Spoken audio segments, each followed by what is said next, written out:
Every club. Every day. The Global Sports Podcast Network.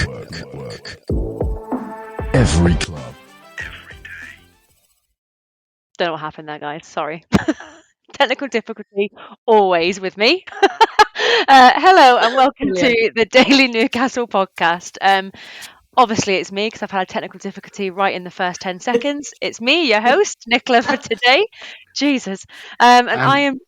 with an unidentified Halloween poltergeist pushing the buttons that you're not pushing. Oh, Spooky. Well, here we are. I know. Every damn day. And yes, as you've heard, I am joined by two lovely guests. It is Joe. Hello. Hi, all right. I mean, thank you. And I am also joined by Iain. How are you? I'm very well, thank you, Nicola. I'm very well, thank you, Nicola. Oh, I pushed that twice as well. Damn. We'll better talk about footy. Yeah, if anyone's wondering what's going on, prior to me starting this pod, I've just said about how much I hate Halloween.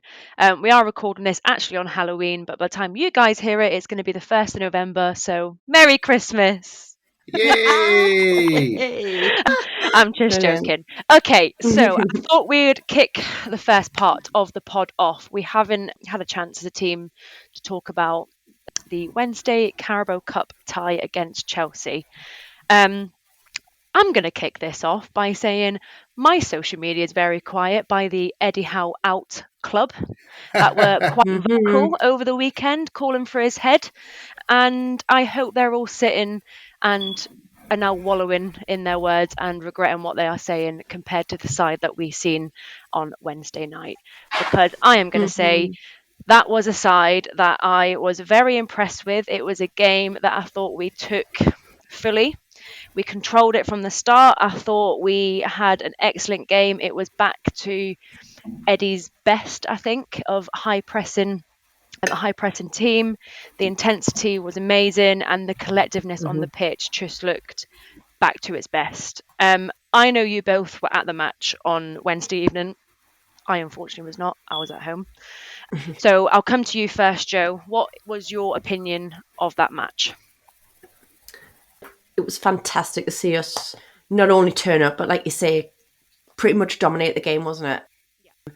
And I'm not going to lie, I had my beer goggles on. Shock horror. She'd had a few ciders and vodkas before the match, which obviously made it even sweeter. But then again, we've been through some pain with the beer goggles, so let's not dress it up too much here. No, it was just fantastic to see a lot of the players. Tonali, especially, for example, that was his best game by far. But then some people were saying that maybe it was because he wasn't automatically started alongside Bruno and Joe, and it was kind of just that a bit of a different role, a bit of a different responsibility for him. Whatever it was, he thrived. It was definitely, for me, his best game so far this season. But then again, it was a lot of people's best games as well. It was great to see Longstaff back in.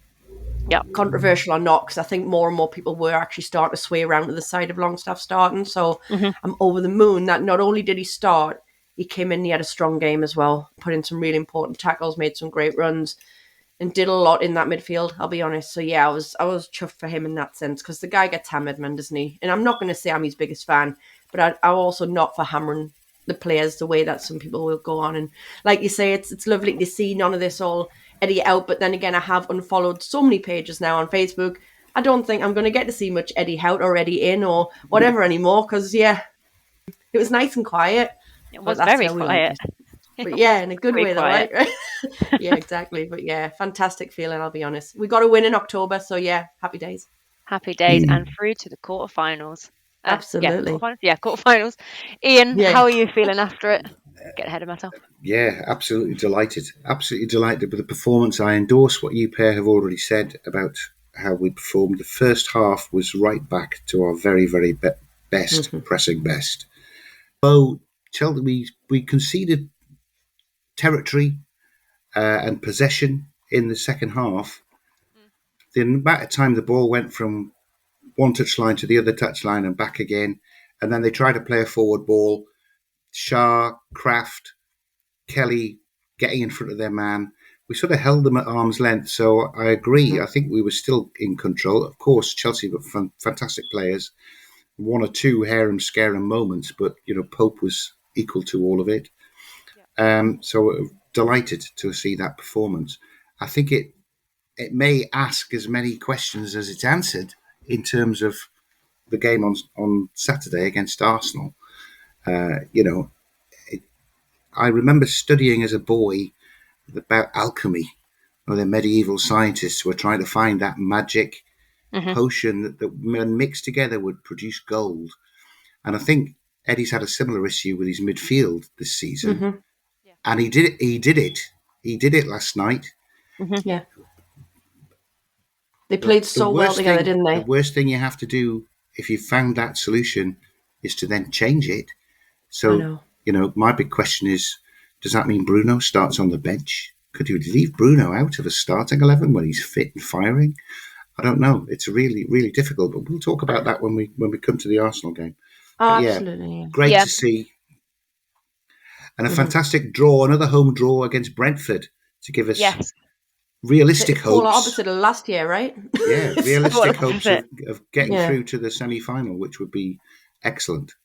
Yeah, we're going to touch on the Arsenal game probably in the second half of the pod. I just wanted to spend sort of this time starting this pod off on a positive, because I've sort of recognised like the past couple of episodes have probably been not negative, but we've all expressed our concern at how we weren't showing the same sort of high intense performances that we've seen Newcastle do in the past, and we were all quite concerned at how collective our team was. It was a sort of problems in the dressing room, offside the pitch, whatever, doesn't matter.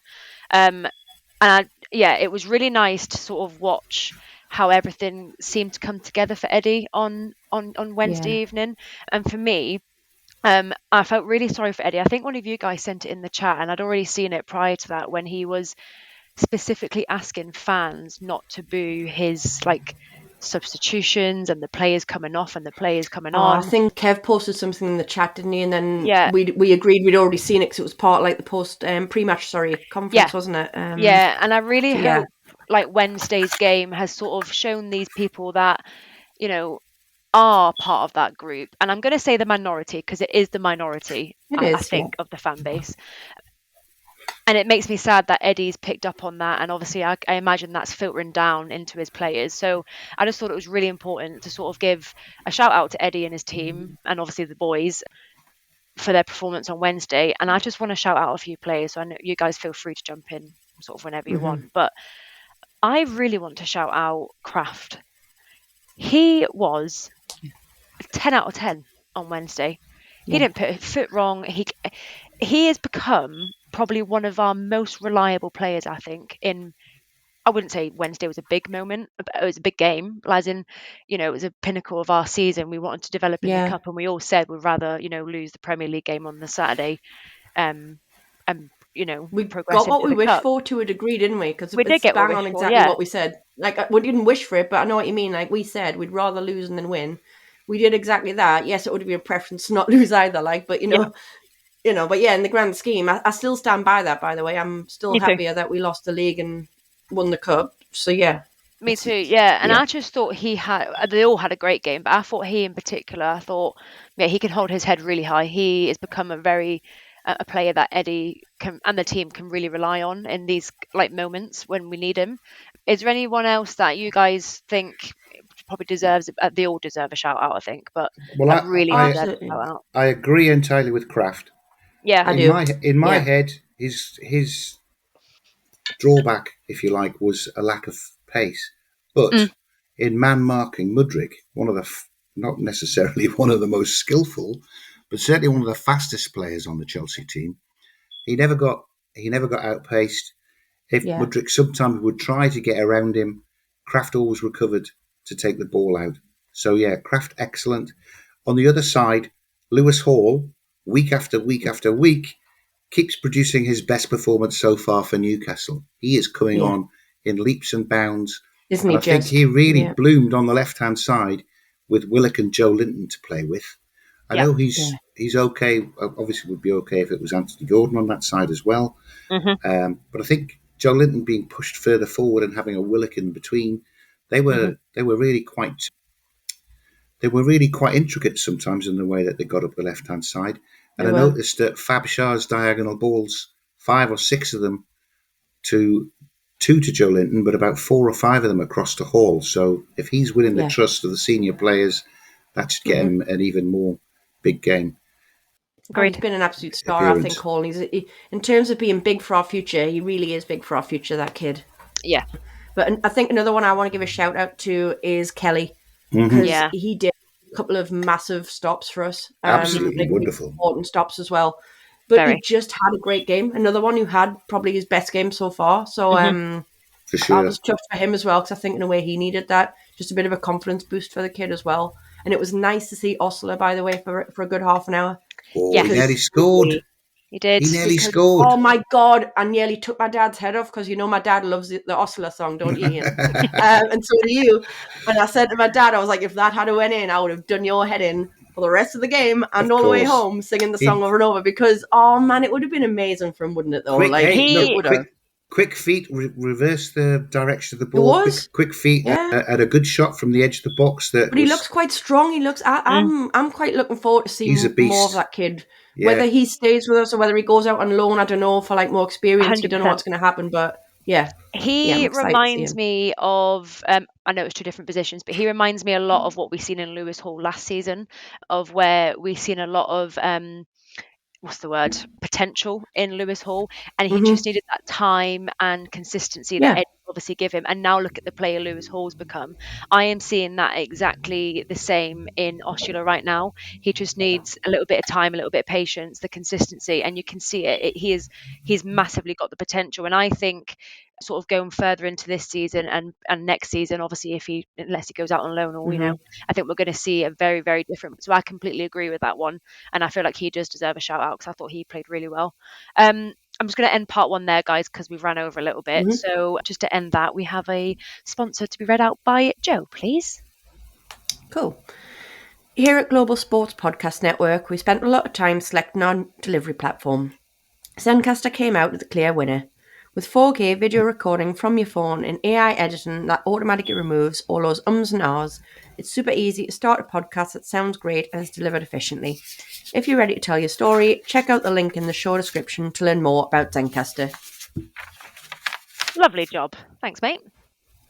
Alright. So, part 1, we covered off, quite rightly, our Chelsea game on the Wednesday. And in this, in part 2, obviously, we'll move on now to our next fixture, which is Arsenal at home, the early kickoff. Never bet on the early kickoff, people. So I thought we would spend a little bit of time talking around, has sort of Eddie found his balance on his starting lineup now and his midfield? And do we expect any sort of change going into Saturday, if any? So, Ian, I will come to you first on those points. What are you thinking for Saturday? Well, I know what he should do. What he should do is reward that performance by picking the same 11 to start. And if he was an alchemist and he just discovered the formula for gold, he certainly wouldn't change any of the ingredients. However, I don't think Kraft will start. I think Tino will be back in. Yeah. And I certainly don't think that Bruno will be left on the bench. Bruno's the captain. He will start somewhere. Yeah. But whether that means that Joe Linton drops to midfield and Willock's left out as well, and we go back to the team that have played quite well in the last 3 or 4 games, they just didn't have their shooting boots on. And we play Gordon down the right and Murphy or Almiron comes in on the left. I'm not sure. He gave some players a rest, didn't he? Yeah. Probably Kelly played really, really well. That was the first time we've seen him for any length of time at centre half. And he did some fantastic blocks. But I still think that's Dan Byrne's position. I think Dan Byrne will come back in.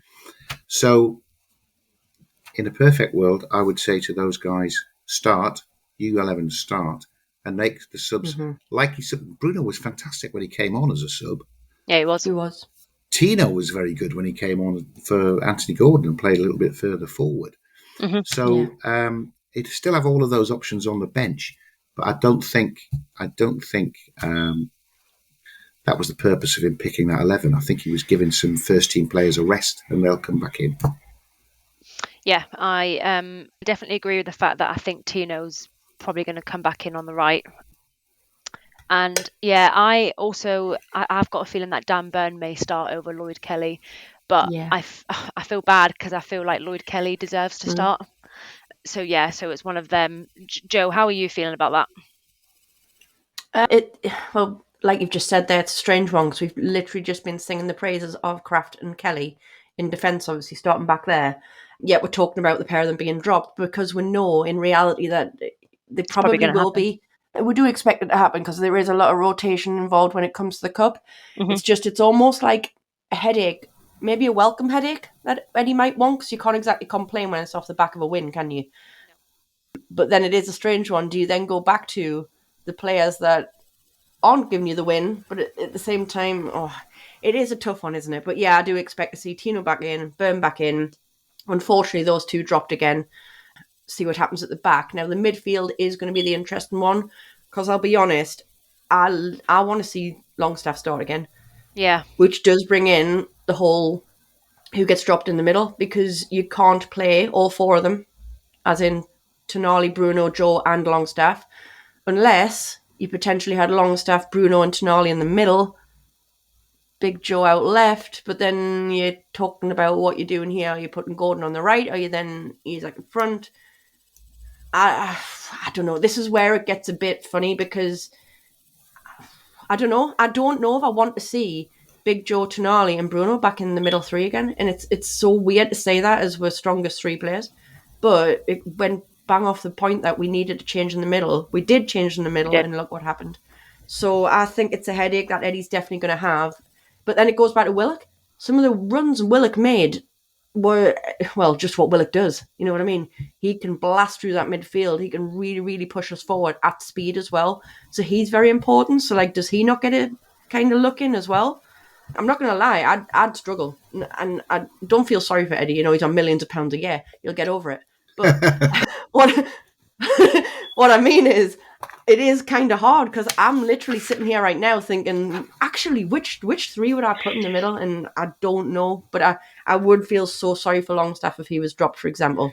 Now, the worst thing for Eddie is whatever team he picks. If he sticks with what he did last night, if he switches it back to the first team that we would have would guess, unless he beats Arsenal, he's going to be on for a hiding, isn't he? Because there will be the detractors say, "Oh, you should never have replaced him," or "You should have replaced him." It's hard for him. You can't please everyone in that sense, yeah. Yeah, I think that's the toughest job that he's got, because he's produced a team that have played really well, back to how they should have done. Yeah.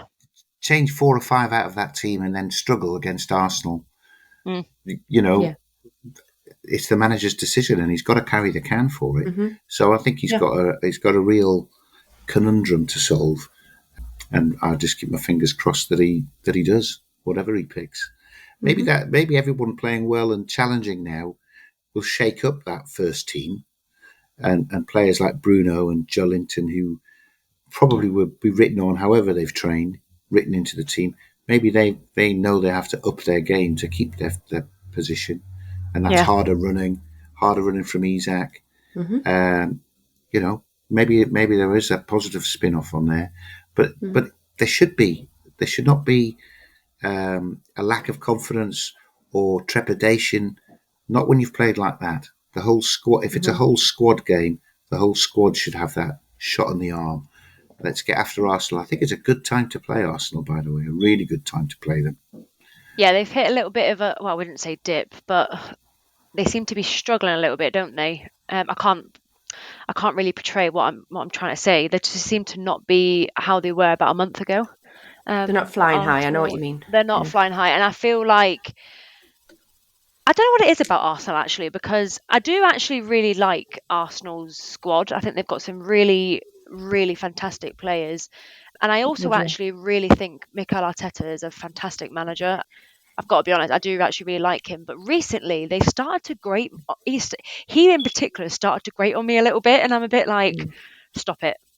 Just stop. Yeah, so he's a bit annoying. So I'll touch on that in the third part. But I just wanted to end this part by touching on Anthony Gordon on the right hand side. Obviously, we know his preferred is the left. But do we think Anthony on that right hand side has sort of got us covered for a little bit until January? Obviously, we know he prefers the other side, but do we think him showing on Wednesday he can actually play there really well, as we knew he could? Do we think that sort of calms Eddie a little bit until maybe January time? Just if we can maybe strengthen that right hand side a little bit more. What do you guys think? I've never seen the problem with Gordon playing down the right personally. No. I like him down the right. I know his preference is the left, but his stronger foot is the right, isn't it? Yeah. Because I'll be honest, because he's that great on both feet, that's why I sometimes doubt which one's his stronger one. Yeah. But yeah, he is predominantly right-footed. I appreciate that. But that then goes back to me just being old-fashioned and having a right winger as a right-footed right winger, instead of this whole left-footed right winger thing that we've got going on in the modern day. But so to me, Gordon on the right wing would be perfect. So this whole weakness that we've got down the right, really, there is actually a solution to it. We've got a very good player in Gordon that we can put on the right, and we've got an absolute treasure trove of left kind of sided options. So to me, I think we should actually be using Gordon on the right more. And he needs to suck it up. I'm sorry, I love the kid, and he's just got his new juicy contract that he should be nice and happy with. Then come on, then work for the team, do something we need. We are desperate on the right hand side. Take your wonderful talents and blast it down the right hand side, please. There we go. Yeah, that's my response. I endorse that 100%. I think he is very good on the right. He's certainly a class above Miggy or Murphy. That's for sure. He's the top man down the left, but like you say, I think we've got if we've got a Barnes or Joe Linton with Joe Willett behind him playing down the left, it's still a stronger going forward than either Murphy or Almiron down the right. So yes, you mentioned the word team. It's a team game, not a game for Anthony Gordon on his own. And I think he ought to be able to adapt and take one for the team, play down the right, because he's excellent down there. He gives us a threat down there. And I think against Arsenal, their left-back position has been a bit of a dodgy area for them for several seasons. And they've got... They signed Timber, who got injured and has now come in and is playing on the left-hand side, but he's not fully fit yet. I think Anthony Gordon could have some joy going at a half-cocked left-back. Yeah, 100%. Yeah, I thought Anthony Gordon played excellent, and like I know he does anyway. Thought he played excellent on the right on Wednesday. As soon as the game kicked off, I think he made a challenge right in the top corner within like 30 seconds or something. So I was like, he's up for it tonight. So that is good. Part 2 there. And it is the next advert to be read out by Iain, please. Thank you. And I believe this is a Rogue advert, but it's the only one I've got. So it's the one we're getting tonight. This podcast is part of the Global Sports Podcast Network, the only network bringing you exclusive daily news and views on your Premier League team, the Premier League, women's football and fantasy football. A unique listening experience that puts fans first, bringing you the very latest breaking news from your team. Subscribe wherever you get your podcasts and make us your first listen every day. Global Sports Podcast Network. Every club, every day. Thanks, Iain. Beautifully read. Cheers, mate. So we've probably got about 4-5 minutes-ish left. So this is just like Ian's just said, a bit of a rogue part. But I thought in part 3 we could just touch on Arsenal's team, because we haven't really spoke about them, and then we'll do our normal of predicting our scores, because we're always so right. We're always so correct. So touching on Arsenal squad, they've got a number of injuries. I think they've got 3 or 4 out. But players-wise, who is it that we think potentially could cause us a little bit of problems, and where? We obviously just touched on that Arsenal's left-back position is a little bit... It's not been the best for a little while. So we think Anthony Gordon from our side can obviously cause them a little bit of problems there. But from their side, who do you think will potentially challenge us a little bit? Joe, I shall come to you first. I think the obvious one's probably Saka, because he's on form at the minute. I like Saka, I'm not going to lie. I find it hard sometimes when that kid's been given a lot of stick off people, whether it's when he's playing for Arsenal or England or whatever, because I'm a real fan of him, I'll be honest. So he does worry me, because when he's on form, he's dangerous, man. Unfortunately, is it Havertz? He's been causing a lot of bother recently as well, scoring some decent goals. So those two are my kind of maybe obvious ones, though, to a degree. No. But like you say, I mean, they have got some people out on injury, so it might benefit us. And again, if we can line up correctly, play to our strengths against their weaknesses, I think we can really take it to them, I'll be honest. I'm not going to be stupid and be like, oh, we're going to smash them or anything like that. But I absolutely feel we can get a result out of this game. So I'm not going into it worried like I have been recently. And it's not just because we're coming off the back of a win, by the way. Yeah. Kind of had this discussion before the Chelsea game, before the Chelsea Cup game, sorry, I should say, not before the League one, that Arsenal wasn't a one, ironically, that I wasn't overly stressed about. And sometimes we step up for the bigger games. You've seen it happen in the past. We stepped up on Wednesday as well, so it just shows if we can play our game and Eddie picks his right team and the guys do the job for Eddie at the same time, so it all links in, doesn't it? Yep. I'm feeling all right about it, to be fair, and I'm not scared of a lot of their team, put it that way. I would pick Saka out as a danger man as well. However, I think Joe Linton will start on the left side of midfield to reproduce his hybrid role that he played against Manchester City, where he kept dropping back to make a third centre half, which just took, what's he called? Silvinho, who is a very tricky winger on the right and who never got a kick that game. Yeah. So I think Eddie will tweak his tactics. We won't be as gung-ho as we always are at home, because he's got some players that he needs to adapt. I've never rated Havertz very much. I think he does too much kicking. I know he gets really wound up. He's been getting goals recently is all I mean by that. I don't actually rate him as an excellent player, but he's been getting goals is the only thing. So it's one of those that he seems to nab even little cheeky ones or anything, but that's the only danger I find from him, if you know what I mean. If we give him that time or give him the opportunity to nab any cheeky goal, if you want to call it that. Yeah. I've not seen much from Martinelli yet this season on the other side. Whether that's because he's out of form or if it's just waiting to burst into bloom against like Newcastle. Against us on Saturday. Possibly. No, only joking. But then, Declan Rice, of course, he's a fabulous player, but he can't do it all himself. I think he is definitely more threatening when he's bursting forward, which he does for Arsenal far more than he does when he plays for England. So we'll have to be on our mettle for that. But hopefully we've got the midfield worked out now. And even last year, when teams were running through us and scoring, we had a clean sheet at home against them. We beat them, didn't we? 1-0. We did, and it caused absolute controversy. I think they're still crying about it, aren't they? They are. I really think they are. Yeah, me. Literally, it'll be a year on. Still taste their tears a year later. If you listened to Thursday's crossover, you'll know that I mentioned it a few times in that to the Arsenal guys, and they were, they're still smarting from it. They still don't think it should have counted.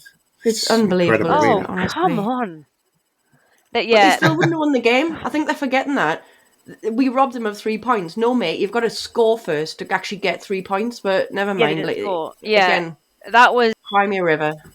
That's probably more what I meant about Arsenal and Mikel Arteta. I think that game still... The aftermath of that game, that carried on probably until after Christmas. It was ridiculous. It was ridiculous. The carry on was absolutely ridiculous. Yeah, and it did bother me quite a lot. I thought, get on with it, move on.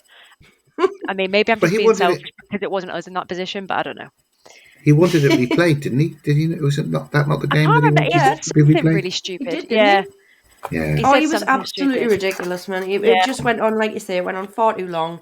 And I lost massive respect for him. I mean, I'm sure he obviously gives a damn about me losing respect for him and all that. But in general, I think a lot of people lost respect for him, and rightly so. He was just pathetic, and I think he probably knew that, but it almost like it got to a point where he felt like he probably had to carry it on because it just got so out of control. Just got so out of control, like, you couldn't back down from it in the end. It was like, when you tell a lie and it rolls into like another one and then another one, then you get lost in it. It was like that, wasn't it? So, yeah. Just on Havertz, I don't know if I'm allowed to say this or not on a podcast, but because it's our podcast and I'm hosting it, I'm going to say it. I think his attitude absolutely stinks. I've thought it for years. I thought it way before he moved to Arsenal. He is one player that I can really not take a liking to. No, and I don't I'm actually like not him. even too sure why. I think his attitude just absolutely stinks. Well, he nearly cut Sean Longstaff in half in the last game. How he stayed Not on a the nice pitch player. after that Not a challenge, nice I don't player at know. all. No. I just think his attitude's awful. Let's hope he gets a red card on Saturday or something. Yeah. Because Arsenal seem to have a bit of tendency for red cards this season. I think they're on number Fingers 3, crossed. number 4. We're suddenly remastering the dark arts, so maybe we can provoke something like That's that. what we need, I know. Right, let's do our usual to end. Score predictions. It's early kickoff, guys. I hate early kickoff. We're the underdogs, so We are the never back underdogs. to- Who wants to go first? I'll go with mine, and I thought it the other day, and I'm just trying to stay ultra positive. So this is me on my ultra positive trip. We're going to win 2-1. Okay. Lovely We're job. going to win 2-1. We're winning 2-1. I will be backing 3-1. To make Arteta cry. because I'm in a situation where I've got to back 3-1 every game, because as soon as I don't, they'll win 3-1. They will. However, then don't. My prediction. Flip reverse that, Ian. Oh yeah, that's an idea. Do you think that's why they've never won 3-1? Is because I'm always backing Stop it? doing You it. keep thinking it. Well, my prediction is that we will win 1-0, and it'll be a goal. It'll be a goal where the ball Just looks like last year. like it's gone out, and the centre half will get pushed over, and we'll knock it in from an offside position. But it'll stand because it'll pass 3 VAR Brilliant. reviews, Thingy. and Arteta will wet the bed again. So, yeah, 1-0 for me. Well, that's fine. He can go and wet the bed and cuddle Jurgen Klopp while he's at it. Ooh, yes. My prediction was going to be also 1-0, but let's just keep it a bit different. I will go... Oh, I'm scared. 2-0. I'll go 2-0 to the Toon. Yes. That's my prediction. I like the positivity, guys. Come on. A penalty and an own goal. That'll be it. Oh, Yes. From Kai Havertz. It's going to go in off Havertz's backside. Yeah, absolutely. And then he A gets red literal cards at Arsenal the goal. same time. Arsenal. Arsenal. That's what it's going to be. What the heck? I'm such a loser. I think that Yes. is a good place to end the podcast. Yeah, well, Before just we get you've cancelled. got to promote Joanne Ayres, stand-up comedian, who will be on tour early in the new year. Yeah. Tickets My on sale my tomorrow. podcast, as a side thing to this, will be announced soon. Lovely job. Right, thank you both for joining me on recording this one, and thank you everyone for listening. Give us your score predictions in the Spotify comments. It'd be interesting to see what everyone's feeling. And we will be back on Monday with a brand new episode. Every club, every day. The Global Sports Podcast Network.